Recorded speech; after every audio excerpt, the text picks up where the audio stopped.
operanın dünya səhnəsinə çıxartmaq üçün bizə nə mane olur? Bizim balet birinci dəfə tarixdə qastrol səfərinə getdi. Səhnədə 65 yaşında Məcnun, 53 yaşında Leyla olmaq olarmı? Bu opera teatrıdır və biz burada səsdən danışırıq. Onlar bizə rəy verdilər, biz teatrı bağladıq. Təmirin bu qədər uzun çəkməsinin səbəbləri nədir? Heç kim deməyib ki, bir ilə mən sənə teatr tikərəm. Sən ona bərbad bir tamaşa verirsənsə, sən ondan nə istəyirsən? Niyə bu qalmaqal yaratmalıdır? Mənim teatra gələndən heç kimi işdən çıxartmamışam. Hansına mane olur? Hər ikisi. Gəlib mənə nağıl danışa bilməzsən. Yusif Eyvazov nə əcəb Azərbaycandan getmək fikrinə düşməyib? Çox maraqlı sualdır. Evim yəqin bir gün bəlkə də təzədən sevdiyim bir adamın ürəyi olacaq.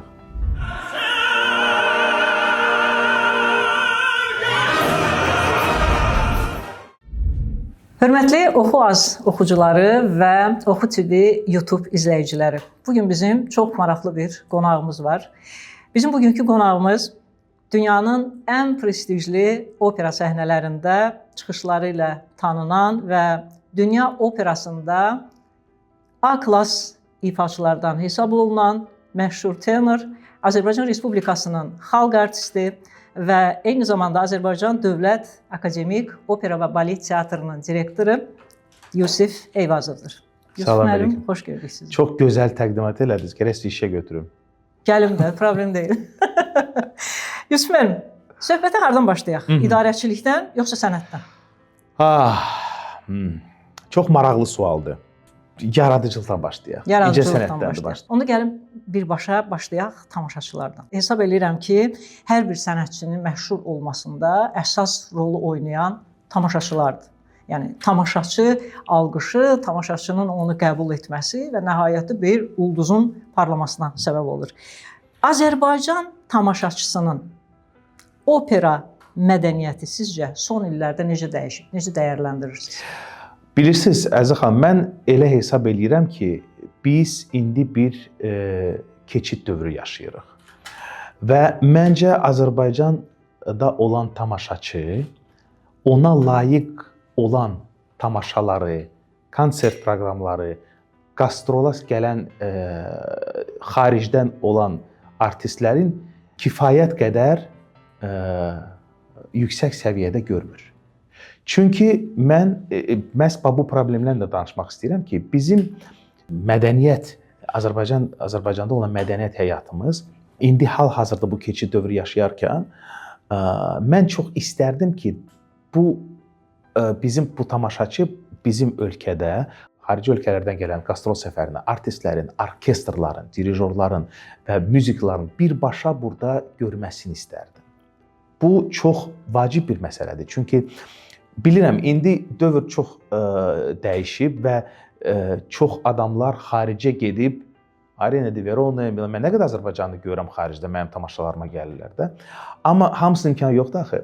Ona görə mən çox istərdim ki, bizim teatrı inşallah təmirdən sonra və bu bizim ən əsas məqsədlərimizdən biridir ki, bizim teatra xarici ölkələrdən gələn qastrol səfərinə orkestrlar, müğənnilər və biz bunu indi təmir olan vaxtda eləyirik. Əfsuslar olsun ki, biz başqa bir konsert zallarından asılıyıq. Sağ olsun Heydər Əliyev Sarayı, Konservatoriyanın opera studiyası, sağ olsun Heydər Əliyev Mərkəzi. Bu səhnələr bizə imkan verir təmir olan devirdə.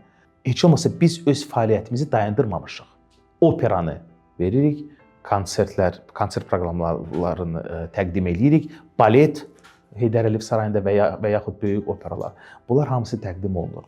Çox çətin keçid dövrü yaşayırıq. Ona görə biz əlbəttə ki, teatrın açılışını səbirsizliklə gözləyirik. Çünki bizim öz evimiz olanda bu proseslər daha da asan, daha da sadə şəkildə keçə bilər. Və mənim arzumdur ki, bu teatrda yüksək səviyyədə, tamaşaçıya yüksək səviyyədə operalar təqdim edeyim, konsert proqramı təqdim edeyim. Bütün elə bil mənim xaricdə olan kolleqalarım, İtalyanlar, İspanlar, Fransızlar hamısı dünya şöhrətli müğənnilər, həmişə mənə görəndə deyirlər ki, nə vaxt gedirik Bakıya?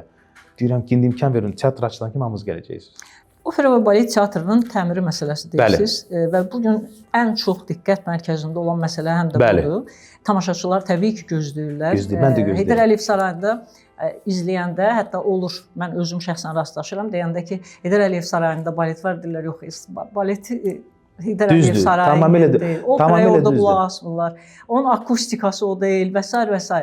Amma 3 il olur ki, 2 il yarım. 2 il yarımdır ki, bəli. təmirə bağlıdır və sizin yaxşı bir fikrinizlə mən rastlaşmışdım. Dediniz ki, bu 6 mərtəbəli binanı tikmək deyil də, birbaşa tikdin, qurtardın. Bax, burada bu dəqiqə təmiri ləngidən deyim, yoxsa bu təmirin bu qədər uzun çəkməsinin səbəbləri nədir? Birincisi mən hörmətli tamaşaçıya çatdırmaq istəyirəm ki, mən teatrın rəhbərliyinə gələndə aprel ayında 2 il yarım bundan qabaq. Bura fövqəladə Nazirliyin işçiləri gəlib bizə rəy verdilər. Rəsmi rəy. Çünki o qədər səhnə avadanlığı artıq yararsız bir şəkildə idi ki, biz burada təhlükəli şəkildə artistlər işləyib. Bizim doğrudan da bəxtimiz gətirib ki, mən sadə sözlərlə danışım, heç kim başına heç nə yıxılmır, düşməyib. Bu birinci məsələ. Ona görə bizim rəsmi rəyimiz var. Çünki mən dedim, uşaqlar, siz mənə bir dənə rəy verin ki, mən işləyə bilim. Onlar mənə dedilər ki, Yusuf, biz sizə elə rəy verə bilmərik. Mən açıq danışıram. Onlar bizə rəy verdilər, biz teatrı bağladıq. Və bu proses, necə siz indi qeyd elədiniz, tamamilə düzgün. Bir 16 mərtəbəli mənzil binası tikmək, Lego kimi qurub tikirsən. Burada ən vacib teatrın ürəyi olan səhnə avadanlığı və səhnə bütün aləmi var. O nə deməkdir? Akustika məsələsi. Ən vacib. Hamısı hər dəfə bura gəlib, bu teatra gəlib, akustikadan şikayət edirlər. Çünki akustika yox idi. Akustika üzərində bu təmirdən sonra, o keçən yanğıdan sonra çox böyük struktur, tikinti sərflərə yol verilib. İndi biz onları düzəltmək üçün, həm də bu tarixi binadır. Biz burada, məsəl üçün, bizim üçün daha da və bütün kampaniyalar, xaricdən gələn kampaniya partnyorlarımız deyirdi ki, bax, inan Allaha ki, bax, bunu təzdən söküb, təzdən tikmək daha da asandır, nəinki bunu bərpa eləmək. Bu proses ona görə uzanıb. Xaricdən gələn mütəxəssislər, onlar vaxt, elə olmur ki, sən zəng edirsən, samolyota minir gəlir, o elə deyil. Onlara vaxt lazımdır ki, müəyyən qədər biz danışırıq, sonra görüş təyin edirik, tender keçir, kim layihəni eləyəcək, nə şəkildə. Bu teatrın bir dəfə onu təmir eləyik. Özdə bu çox belə mürəkkəb bir prosesdir. Ona görə bunun, necə deyərlər, artıq bu proses irəli gedir, yavaş. Amma biz onu bir dəfə təmir eləyib, tamaşaçının üzünü açmalıyıq. Sabah biz burada bir dənə sərf eləsək, Əzizə xanım, burada yenə də həmən problemlər yaşayacaq. Bəs bizə sonra rəhbərlik deməyəcək ki, siz o qədər təmir elədiniz, xaricdən mütəxəssis gəldi, açdı teatrı, yenə də akustika bərbad halda, o işləmir, bu işləmir. Ona görə bu proseslər, bu cəmaət bunu başa düşməlidir. Elə belə bağ tikmək, bina tikmək, nə bilim, məktəb tikmək, bu başqa bir aləmdir. Yeganə Azərbaycanda yeganə olan opera balet teatrıdır. Heç kim deməyib ki, bir ilə mən sənə teatr tikərəm. Onu heç vaxt heç kim deməmişdir. Və bu proseslərin küllü miqdarda mütəxəssis cəlb olunub xaricdən.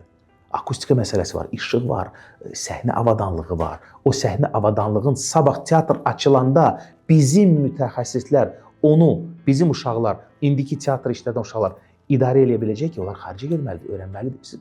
Bu elə belə şey deyil. Bu çox həddindən artıq məsuliyyətli və biz hamımız gündəlik bizim cədvəldə bu teatrın təmiri ilə hansı bir işdə var. Xaricdə nə qədər görüşlərimiz oldu. Bizim nazir Adil müəllim Kərimli Viyanaya gəlmişdi. Biz orada nə qədər görüşlər keçirdik digər mütəxəssislərlə. Bu elə belə proses deyil. Səbirli olun, olacaq, yaxşı olacaq. Təxminən nə qədər vaxt ala bilər? Proses artıq başlayıb. Çox böyük məsuliyyətdir indi bir tarix. Demək ki, məsələn, mən həmən vaxtı teatr açacağam. Amma indi biz artıq 25-ci il qutardı. Mən elə ümid edirəm ki, 27-ci ilin axırına biz inşallah bu işləri tamamlamaq. Mümkün olar. Bildiyim qədərilə orkestrin bütün avadanlıqları yenilənir. Orkestr, bilirsiniz, mən alətlər, yeni alətlər, onların hamısı alınıb qutarıb artıq, gəlib hamısı. Bu deməli biz indi sağ olsun bizim şəxsi sponsorlarımız, çünki bizim sponsorlarımız var.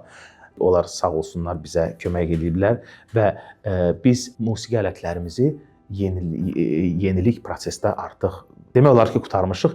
Bir neçə alətlər qalıb. Onu da biz indi gətirə bilmirik. Niyə? Çünki 2 dənə böyük İtaliyada qalmış artıq 6-7 qalıblar orada Steinway royallar uzun. Onları mən gətirib heç qoyacaq bir yerim də yoxdur. Çünki teatrda yer yoxdur, təmir gedir. İndi bəzi başqa bir alətlər də qalıb. Amma bizim orkestrimizin məsəl üçün əksəriyyət 80% orkestr işçilərinin alətləri dəyişilib. Məşqləri harda eləyirsiniz? Məşqləri elə ya opera studiyada, ya burada foyedə, teatrda foyedə eləyirik. Belə çətin şəraitdə. Çətin şəraitdə. Bəzən qıraqdan baxan deyir, əşi teatr bağlıdır və yaxud təmirdədir, neçə vaxtdır, bir də təmir eləyə bilmirlər, qurtara bilmirlər. İnanın mənə ki, bu çox mürəkkəb prosesdir. Çox mürəkkəb. Burada bir adamın sözü ilə və bir adamın işi ilə bu düzələsi deyil. Burada bir komanda işi və xaricdə gələn mütəxəssislər bizə kömək edir ki, biz bu teatrı təmirindən sonra açanda biz problem yaşamayaq. Opera tamaşaçısının müəyyən bir intellektual biliyi tələb olunur. Yəni opera seçilmiş insanlar üçündür və kütlə üçün deyil. Bax bu gün opera və balet teatrının bütün tamaşalarına çalışıram özümü çatdırmağa. Məsələn, Heydər Əliyev sarayında mən axırıncı dəfə 7 gözəli izlədim və müşahidə edirəm. Ən çox yaşlı nəsil daha maraqlı görünür. Sizcə bu gün operanı qəbul etmək üçün, dərk etmək üçün yaş senzi varmı? Xeyr. Birincisi Əziz xanım, mən sizə belə deyim də, siz deyirsiniz kütlə üçün deyil. Mən bununla qətiyyən razı deyiləm. Çünki bu sənət adətən elə qurulub ki, məsəl üçün Moskvada indi danışaq da, Bolşoy teatra sadə adamlar elə bəzən Bolşoy teatrın adı çəkiləndə, onlar deyirlər böyük teatr var, Bolşoy teatr. Onlar deyirlər ki, yox, biz ora yaxın dura bilmərik. Bu elə bir necə deyirlər, əlçatmaz bir məkandır, bəs mən orada çıxış eləyəndə, bəzi insanlara bileti verəndə öz tamaşama, bunlar sevincindən ağlayırdılar. Sadə insanlar da məsəl üçün. Niyə? Bunu əfsuslar olsun biz eləyirik. Biz gərək bu sənəti populyarlaşdıraq. Luciano Pavarotti bunu eləyirdi. O opera Pavarotti and Friends eləyəndə nə qədər dünyada neçə milyard insan o konsertləri izləyib və nə qədər operanı tanıtdırdı. Sadəcə mən özüm 2-3 il bundan qabaq həm Rusiyada Maska şousunda mən iştirak elədim. Siz bilirsiniz, mən indi maskanı çıxardanda ondan sonra nə qədər mənim maskada olan pərəstişkarlarım operaya gəldilər.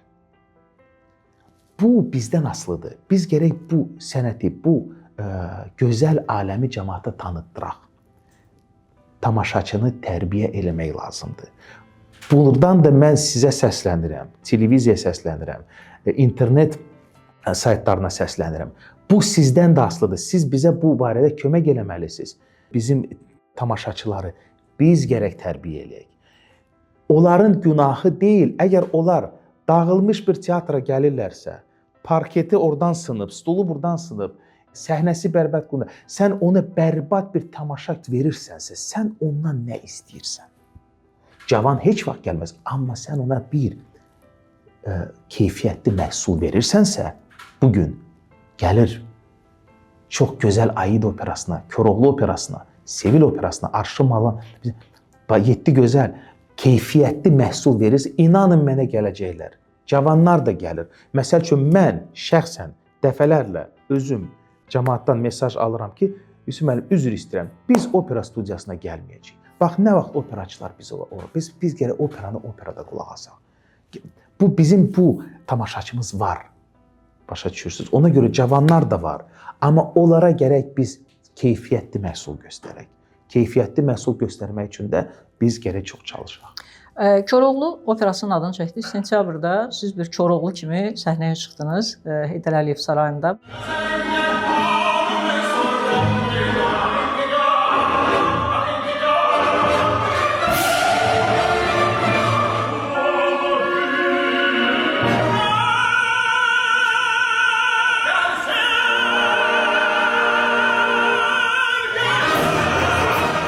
Mən də izləyicilər arasındaydım. fərqli bir performans yaratdınız sanki. Sizcə bizim operanın, məsələn, Koroğlunu dünya səhnəsinə çıxartmaq üçün bizə nə mane olur? Biz Heç nə. Heç nə mane bəs niyə olmur. çıxartmırıq? Bax, məsəl üçün, siz Koroğlunu dediniz də, mən sentyabrda Koroğlunu oxudum.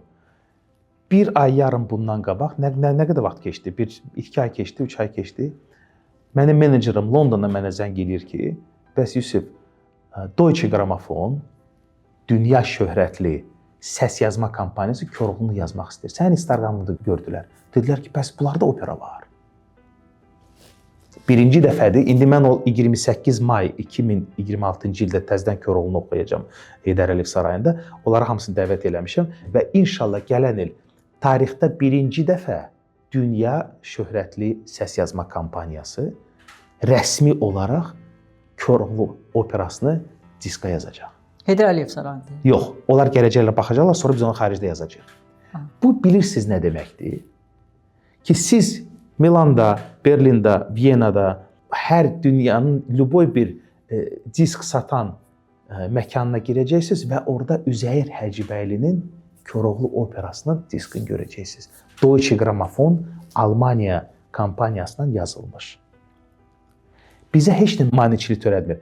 Məsələn, mən Koroğlunu sabah Arena de Verona və yaxud başqa bir teatra aparsam, mən gərək keyfiyyətli məhsul aparım, keyfiyyətli tamaşa aparım. Bu kostyumlar deməkdir, bu dekorasiyalar deməkdir, xorun yüksək səviyyəsi olmalıdır, orkestrın, çünki bizim orkestr getməlidir. Mən xarici orkestra Koroğlunu öyrədəncə nə qədər vaxt keçəcək. Birinci dəfədir keçən il tarixdə bizim balet birinci dəfə xarici teatrın dəvəti ilə qastrol səfərinə gedib. Bu tədbir deyil, siz onu tədbirlə qarışdırmayın. Tədbirlər çox olur. Gedirik biz xaricdə zal tuturuq, pulunu ödəyirik, tədbir eləyirik. Yox, bu başqa məsələ. Biz gedib xarici teatrın dəvəti ilə İtaliyaya, Carlo Felice di Genova teatrına birinci dəfə də bizim balet birinci dəfə tarixdə qastrol səfərinə getdi. Mən həmişə sözün yox, işin tərəfdarı olmuşam da. Mən çox vaxtımız da yoxdur. Mən bilirəm ki, vacib şeylərdir, amma tamaşaçı ilə danışmaq, sosial şəbəkələrdə bilirəm, bunlar hamısı indi çox böyük bir rol oynayır indiki cəmiyyətdə. Amma yenə də bu işlərin arxasında bizim komandamızın böyük bir zəhməti durur. Niyə Macarıstan bəstəkarların, Rus bəstəkarların əsərləri dünya teatrlarında gedir? Niyə? Niyə orada Koroğlu olmamalıdır? Niyə orada Arşimalov? Niyə Pikova Dama var, Yevgeniy Onegin var? Niyə bu olmamalıdır? Bu da olmalıdır. Amma onu eləmək üçün biz gərək keyfiyyətli məhsul hazırlayaq. Repertuarınızda əsasən İtalyan əsərləri üstünlük təşkil edir. Bu sizin İtaliyada öz karyeranızı başlamanızdan irəli gəlir, yoxsa burada nəsə başqa bir səbəb var? Problem ondadır ki, İtalyanlar daha da çox gözəl operalar yazır. Bu mənim günahım deyil. Bu necə deyirlər, İtaliyada belə bir vaxt var idi ki, Giacomo Puccini, Giuseppe Verdi kimi, Leoncavallo və digər gözəl bəstəkarlar unudulmaz, ölməz əsərlər yazıb. Giuseppe Verdi 24 dənə opera yazıb. Biri-birindən gözəl. Giacomo Puccini ondan biraz az, amma siz qulaq asın, Tosca'da, Turandot, Manolesco. Ona görə mən Rus operalarda ifa eləyirəm. Bu ildən başlayaraq Azərbaycan operalarda ifa eləyirəm. Koroğlu oldu. Gələn il Sevili səhnəyə qoyuruq. Sevil operasının təzə tamaşasını orada da iştirak eləyəcəm. Dünyada belə praktika var. Məsəl üçün İtalyan operaları daha da çox tanınıb dünyada. Daha da çox tanınır və yaxud daha da çox bilmirəm, populyardır ona görə. Sizə deyəndə ki, Yusif Eyvazov dünya şöhrətli tenordur. Bu necə bir hiss yaradır? Bilirsiniz, mən çox xoşlamıram bu sözlərdən. Çünki belə bir şey var. Bir insan ki, böyük olduğunu hələ ki başa düşmür, hələ o insan yaşayacaq. O insan ki, böyüklüyünü başa düşdü, məhv olacaq. Mən buna çox belə sadə şəkildə yanaşıram. Ona görə mən heç vaxt, siz məndən heç vaxt eşitməzsiniz ki, mən özümü ulduz ad qoyum və yaxud dünya şöhrətli ad qoyum və yaxud mənim əməllərim var. Mənim işim ortalıqdadır. Mənim dünya teatrlarından işim, yazdığım disklar və yaxud oxuduğum operalar hamısı ortalıqdadır. Mən niyə gəlim özümə indi bu dəqiqə dünya şöhrətli superstar tenor deyim? Qoy başqaları desin onu. Onu deməməliyəm. Amma mən sadəcə özümü bir yaxşı opera ifaçısı hesab edirəm. Bu gün bizim səhnəmizdə yetişən vokalçılar, opera oxuyanlar, gənclər belə elələri varmı ki, arasında siz onlarda daha böyük işıq görürsüz ki, bax bunun gələcəyi daha böyük görünür. Kimsə əgər bu gün bir təzə başlayan opera ifaçısına desə ki, sən mütləq 5 ildən sonra ulduz olub dünya şöhrətli olacaqsa, inanmayın ona. Elə bil siz bütün həyatınızı o karta qoyub oynayırsınız kazinoda və heç kim sizə garanti verməz ki, siz udacaqsınız. Burada çox böyük bir sayılı faktorlardan söhbət gedir. Ağlın olmalıdır, istedadın olmalıdır. Səs 5-ci yerdədir. İnanın mənə ki, o qədər gözəl səsə sahib olan insanlar biz bir yerdə başlamışdıq, heç nə eləmədilər. Çünki elə sərflərə yol verdilər ki, karyera quranda onlar nə karyera, nə həyat, nə bu sənət sənə bağışlamayacaq. Bu çox vacibdir. Bizim çox istedadlı cavanlarımız var. Məhz ona görə mən keçən il və o biri il İtaliyadan müəllim gətirmişəm. Onlarla burada master-klass keçib, onlarla dərs keçib, vokal dərsi, ustad dərsi keçib ki, bunlar inkişaf eləsinlər. Mən özüm də burada olanda uşaqlara diqqət göstərirəm və özüm gəlirəm, məşğul oluram, qulaq asıram, məsləhət verirəm. Çünki mən bilirəm, bu təzə başlayan birinci addımlarda olanda çox böyük bir sərflərə yol verilə bilər. Repertuar seçimindən, səs seçimindən. Bunlar vacibdir. Bizim istedadlı uşaqlarımız var. Kim sabahın, mən demirəm Yusif, Placido Domingo və yaxud başqa bir dünya şöhrətli, o bir ömür yolun nəticəsidir. Mən həmişə onlara deyirəm, uşaqlar, məşhur olmaq, pul qazanmaq, bunu, bu çox gözəl bir şeydir. Amma bunlar hamısı nəticədir. Siz gərək işə, gündəlik səsinizin özünüzün üzərində işləməsinə fikir verəsiniz. Çox peşəkar yanaşasınız. Mən hər gün biraz da olsa, indi istirahət günləri götürmürəm, amma həftədə bir neçə gün mən şəxsən öz səsimin üzərində hələ də işləyirəm. İşləyəcəm. Çünki zirvəyə çıxmaq olar, o bəlkə də çox da belə çətin deyil, amma orada qalmaq lazımdır. Əsas məsələ orada qalmaq. Əsas məsələ. Əgər bir neçə ildə artıq mən 15 ildən çoxdur dünya səhnələri gəzirəm, əgər hələ də 15 ildən çoxdur mən bu işin içindəyəm və nə qədər repertuar oxumuşam, dünyanın bütün ölkələrində elə bir hesab eləyin ki, mən çıxış eləmişəm və çıxış edirəm və bugün artıq 27-ci, 28-ci, 29-cu ilin proqramını qururam. 2, 3, 4 il qabaq. Bugünkü mənim kontraktlarım oxudu xaricdə, bax indi London olacaq, sonra o birisi olacaq, İtaliya. Onlar hamısı 3 il bundan qabaq imzalamış kontraktlardır. Və əgər bugün mənə 28-ci, 29-cu ildə kontrakt London, Zürih, Paris, Milan təklif eləyir, deməli, mənə bir artist kimi tələbat var. Yusuf müəllim, sizin yaradıcılığınızı şərh edən sənətçilər, sənət biliciləri sizin səhnədə olan performansınızdan danışanda vokalçılıqla yanaşı həm də aktyorluğunuzu yüksək qiymətləndirirlər ki, çox yaxşı aktyorluq qabiliyyəti var. Bu baxımdan bu sualı mən sizə ünvanlamaq istəyirəm və eyni zamanda bir çox səhnələrdə siz çox məşhur insanlarla tərəf müqabili olmusunuz. Maraqlıdır sizin bu məsələyə münasibətiniz necə olacaq? Yəqin ki, yadınızdadır, bizdə bu il xalq artistləri Nəzakət Teymurova ilə Mənsur İbrahimov bizim məşhur Leyli Məcnunu oynadılar və bu böyük bir bum yaratdı. Müzakirə mövzusuna çevrildilər ki, yəni bu yaşda Leyli və Məcnun olmaq olmaz. Yəni Leyli Məcnun cavan olmalıdırlar və s. və ilaxır. Rəhmətlik İlhami xanımın sözü ilə desək, operada yaşın fərqi varmı? Səhnədə 65 yaşında Məcnun, 53 yaşında Leyli olmaq olarmı? Mən belə deyim də, birincisi Mənsum müəllim, Nəzakət xanım bizim dəyərli, böyük təcrübəyə və böyük istedada malik olan insanlardır. Mən onları şəxsən özüm çox yüksək qiymətləndirirəm və onlar, mən bunu sərbəst şəkildə deyə bilərəm. Onlar, niyə izah edeyim? Dünya praktikasında, dünya teatrlarında siz əgər gedib 25, 30, 45, 50 il bundan qabaq olan kasetlərə baxsaz, siz görəcəksiniz ki, bəzən 20-25 yaşlı olan personajı 60 yaşındakı Pavarotti oynayıb.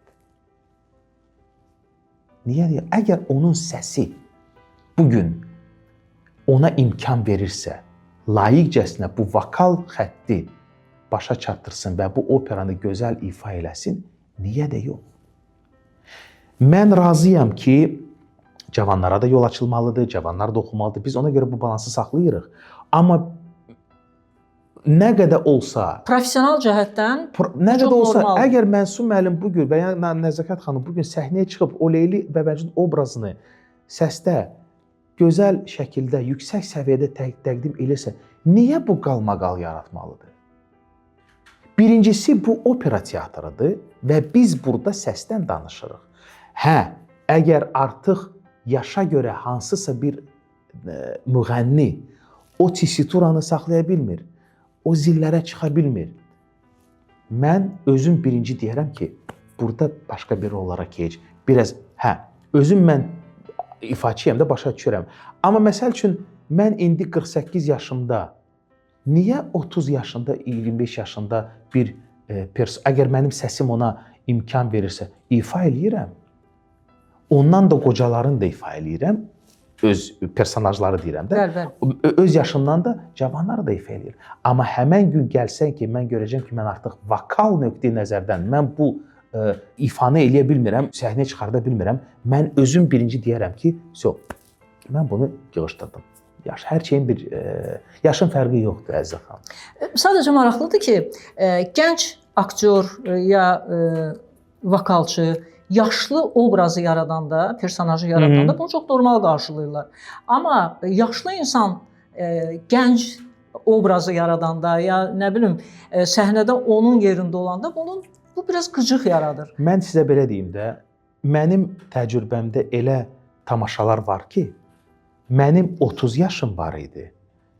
Mənimlə səhnədə duran Makvala Kasraşvili soprano Bolşoy teatrda Moskvada 65 yaşı var idi.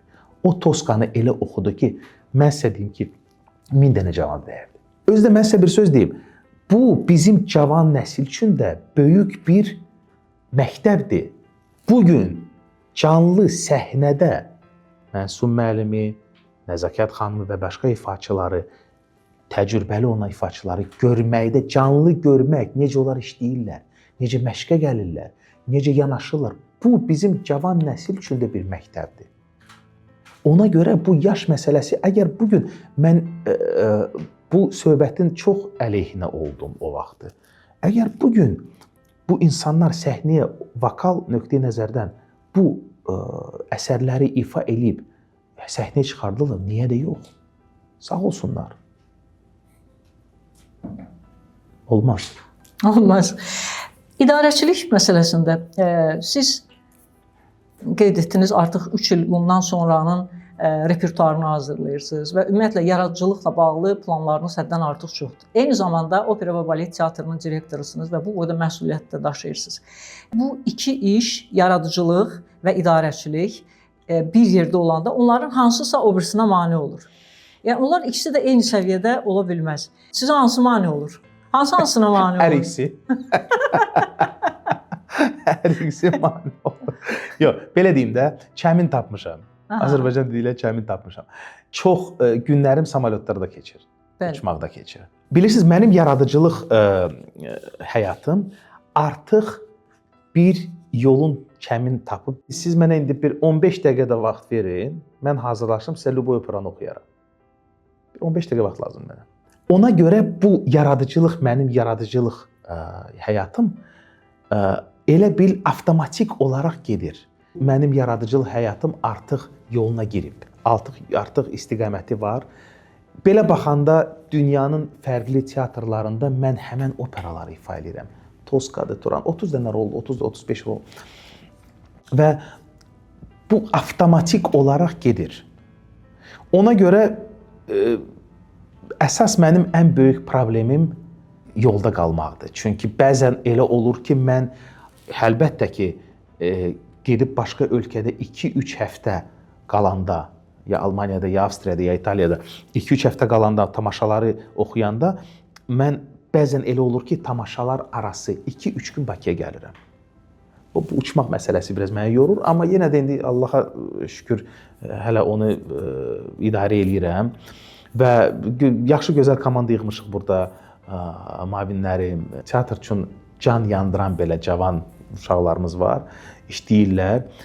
Əlbəttə ki, gündə bir neçə, mən burada olmayanda bir neçə dəfə biz əlaqədayıq. Mən bütün məsələlərdən xəbərim var.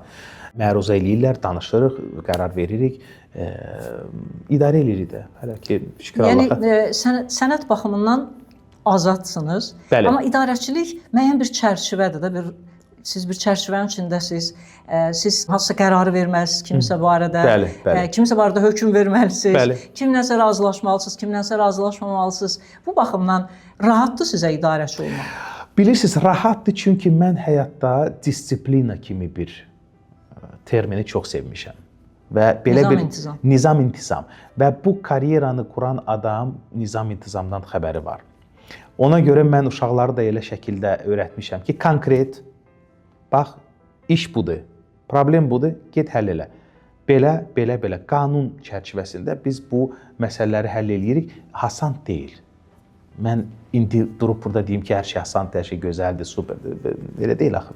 Hasan deyil, problemlər var. Amma biz çalışırıq bu problemlərin öhdəsindən gələk və bir komanda sözü mən elə-belə işlətmədim. Çox vacib bir şeydir. Əlbəttə ki, tək adam heç nə eləyə bilməz də, tək əldən səs çıxmaz, necə deyirlər. Amma bir komanda kimi burada biz böyük bir işlər görə bilərik. Və əlbəttə, mən tamamilə əminəm ki, bir direktorun operada saat 9-dan 6-ya kimi oturmağına ehtiyac yoxdur. Çünki bu proseslər yoluna düşəndən sonra mexanizm işləyəndən sonra, teatr bir mexanizmdir. Bu mexanizm işləyəndən sonra burada mamillər olmalıdır, direktor olmalıdır, işdə olmalı. Mən məsəl üçün Bakıda olanda işdə oluram, hər gün gəlirəm. Amma mən görürəm ki, mən xaricdən qaydanda 2, 3, 4 gün işə gəldim, məsələlər bitdi. Biz yenə rutin həyatımıza o məsələlər, necə deyirlər, toplanan məsələlər, sonra mən onları 3-4 gün ərzində həll eləyirəm. Elə oldu ki, məsələn, mən sentyabrda 3 həftə burada qaldım. Axırda o prosesdə mənim iştirakımın heç ehtiyacı da yox idi ki, mən gəlim gündəlik o prosesdə iştirak edeyim. Mən bilirəm kim işə gəlir, mən bilirəm kim neyinə məşğuldur, kim nə məşq eləyir. Gündəlik mənim onsuz da məlumatım var. Ona görə bu nöqteyi nəzərdən hələ heç bir problem yaşamırıq. Əksinə inkişaf edirik, təzə tamaşalar səhnəyə qoyuruq. Müzikallar səhnəyə qoyuruq. Əsas məsələ, Əzizə xanım, produktiv olmaq. Gəlib gündə işdə səhərdən axşama kimi oturmaq və heç nə eləməmək, o da olar. İşdə ayda bir dəfə, bir həftə, 10 gün olmaq və o 10 gündə böyük bir işlər görmək, o da mümkündür. Bütün teatrlarda bu proses yaşanır. Sizdə də yəqin ki, yaşanır. Sənət adamları çox həssas olurlar. Çox belə küsəyən olurlar, belə deyək. Və yeni rəhbərlik dəyişəndə müəyyən narazılıqlar yaranır. Məsələn, deyirlər ki, götürək deyək ki, Yusif müəllim gəldi, filan kəsləri işdən azad elədi, bəyənmədi. Yaxud da kimsə Yusif müəllimdən daha başqa bir yanaşma gözləyirdi, küstü, çıxdı, getdi. Bax, bu situasiyada siz həm də bir sənətçisiniz özünüz. Necə nizamlayırsınız? Onlar sizcə sənət adamını hansı halda eşitmək lazımdır, hansı halda eşitmək lazım deyil? Mən sizə belə deyim də, Əzizə xanım, bax, mənim bütün həmkarlarım onu təsdiq eləyə bilər. Mən teatra gələndən heç kimi işdən çıxartmamışam. Özləri ərizəni yazıb çıxıb getdilər. Səbəb? Səbəb çünki onların iş prosesi qane eləmirdi. Və mən burada təzə bir, yeni, müasir, dünya səviyyəsində olan bir proses qurmaq istəyirəm. Onlar da onu bacara bilməzdilər. Onlar onu başa düşdülər. Bizim yolumuz ayrıldı. Bilirsiniz, bu normal bir şeydir. Burada heç bir mən həmişə deyirəm uşaqlara ki, uşaqlar, mən burada teatrda şəxsi simpatiyam və antipatiyam olmamalıdır. Mən saf iş nöqteyi nəzərdən bu prosesə yanaşıram. Əgər mən gəldim, elə adamlar var ki, qaldılar, köhnə komandanın üzvləri, onlar qalıb hələ də işləyirlər. Çünki mənə onların işi qane edir, məni. Amma elə adamlar oldu ki, onlar bu yeniliklərə dözə bilmədilər, dayana bilmədilər. Bu, məncə, normal bir prosesdir. Burada heç bir, bəlkə başqa yerdə onlar daha da uyğun bir yer tapa bilib işləyə bilərlər. Amma bugünkü teatrda belə bir rəhbərlik edildiyi bir müəssisədə onların işi məni qane eləmirdi. Ona görə onlar özləri də onu başa düşüb, ərizə yazıb çıxıb getdilər. Ona görə mən heç vaxt heç kimi bu 2 il yarımda əmrlə işdən çıxartmamışam. Belə bir şey olmayıb. Bu təbii bir seçimdir. İndi hal-hazırda bütün işləyən uşaqlar burada, teatrda, müavinlərim, şöbə müdirləri, hamısı çox gözəl, qəşəng bir-birinə yola gedir, işləyirlər. Heç bir problem yaşamırıq, şükür Allaha. Yaradıcılıq heyəti, həssas, hərəsin bir ideyası var, problemi var. Mən onu istəyirəm, mən bunu istəyirəm. Hamısını dinləyirəm, başa salıram. Və mənim üçün biraz da bəlkə daha da hasantdır. Çünki mən bu sənətin içindəyəm. Gəlib mənə nağıl danışa bilməzsən. Mən gözəl bilirəm bu sənətin içində nə var. Ona görə dialoq olanda gərək konstruktiv olsun. Əgər sən mənə gəlib ciddi bir şey deyirsən, mən sənə qulaq asaram. Amma gəlib vaxtımı alıb nağıl danışarsan ki, bu belədir, o belədir, məndən yaxşı onu heç kimi bilə bilməz. Siz ən çox Azərbaycan mediasında həyat yoldaşınızla gündəmə gəlmisiniz. İndi yollarınız ayrılıb, şəxsi məsələlərə girmirəm. Sadəcə məsələ nədən ibarətdir? Sizin bir açıqlamanız vardı. Siz qeyd etmisiniz ki, baxmayaraq ki, yollarımız ayrılıb, çox yaxşı münasibətlərimiz var və biz dostuq. Səhnədə də bu səbəbdən bizdə hər şey çox yaxşı alınır. Səbəb kimi belə bir fikir göstərilmişdi ki, ayrılmanıza səbəb kimi zaman məsələsi. Siz çox vaxt başqa ölkədə olursunuz, yoldaşınız başqa ölkədə olur və belə bir sual doğurdu ki, Yusif Eyvazov nə əcəb Azərbaycandan getmək fikrinə düşməyib? Ümumiyyətlə, belə bir arzunuz, belə bir fikriniz olubmu ki, mən gedim Milanda yaşayayım da, yəni köçüm gedim Azərbaycandan? Bilirsiniz, amma səmimi. Səmimi deyimsə, siz əgər mənim cədvəlimə baxsaz, görsəz ki, mən bir bomж kimi bir həyat yaşayıram. Mən bir yerdə 2-3 həftədən çox qalmıram. Xaricdə də evim var, Azərbaycanda da evim var, şükür Allaha. Ona görə mənim üçün bu sual yoxdur. Çünki sənin evin hardadır? Çünki bizim işimiz elədir ki, 3 həftə burada, sonra gəlirəm Bakıya 1 həftə, sonra çıxıram gedirəm 10 gün orada, sonra qayıdıram. Siz həmişə bu dəyişən bir prosesdir. Ona görə biz əlbəttə Annaya gələrkən çox böyük bir dostluğumuz qalıb. Mən həmişə demişəm və o da həmişə deyib ki, biz bir-birimiz üçün elə şeylər var ki, unudulmaz və dəyişilməyən. Biz bir-birimiz üçün doğma insanlarıq və bu daimi olacaq belə. Hətta o onu təsdiq edir ki, biz hələ də davam edirik səhnədə. Bir yerdə çıxış edirik, Çürükdə çıxış edirik, indi Londona gedəcəm, orada da çıxış edəcək bir yerdə. Bu, sənət adamların həyatında tez-tez olan bir şeydir. Çünki ona baxmayaraq ki, biz ailə qurmuşduq, amma yenə də hərəmizin bir böyük aləmi var. Və bu 2 dənə aləm. 2 dünya bir-birinə sığmır da, yəni. Bu 2 dənə dünya paralel şəkildə gedəndən sonra artıq bir-birimizlə eyni evdə qalmasına nə ehtiyac var, nə də bir mənası. Çünki nə mən onun dünyasına müdaxilə edib maneçilik törədim, nə də o mənim. Ona görə biz bu qərarı 12 ildən sonra elə bir verdik və başa düşdük ki, bu yeganə bir düzgün bir yol imiş. O ki, qaldı Bakıda yaşamaq, onsuz da mən hal-hazırda elə bir təyyarədə yaşayıram. Ona görə mənim bəzən dostlarım deyir ki, sən deyir, göydə daha da vaxt keçirsən, nəinki yerdə. Düzdür.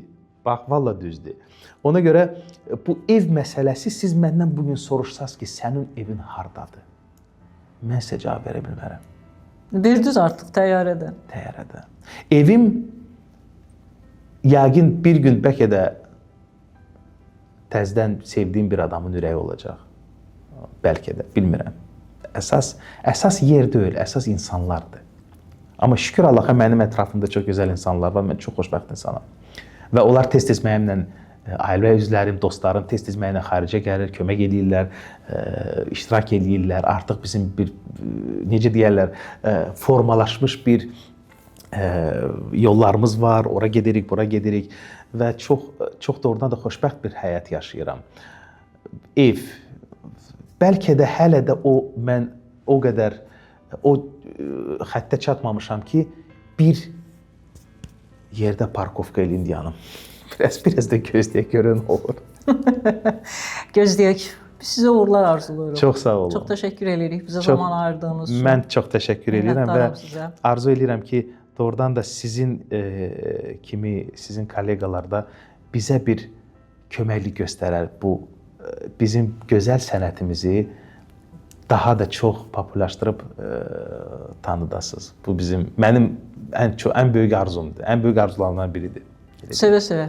Siz Çox sağ yaradın, olun. biz sizi işıqlandırmağa həmişə hazırıq. Çox sağ olun, var olasınız. Siz sağ olun. Sağ olun. Təşəkkür edirəm. Sağ olun.